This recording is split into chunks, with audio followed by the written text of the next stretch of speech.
Весы, вам в мае нужно сосредоточиться на тех делах, которые вы хотели бы выполнить.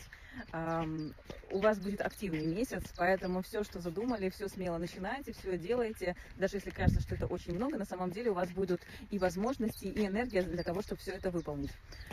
Кроме того, ваш девиз на май – это «Я хочу, я это получаю». То есть все на самом деле будет так, как вы хотите. Просто доверьтесь Вселенной, и действительно все будет так. Вы просто со своей стороны делаете все, что успеваете, все, что вам в кайф. И еще на май весы.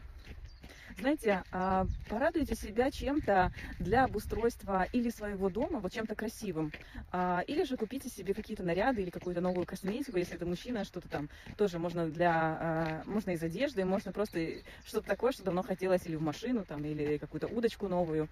В общем, побалуйте себя, потому что это вам даст новые такие какие-то энергию, импульсы, радость на то, чтобы как-то легче было все и жизнь доставляла удовольствие.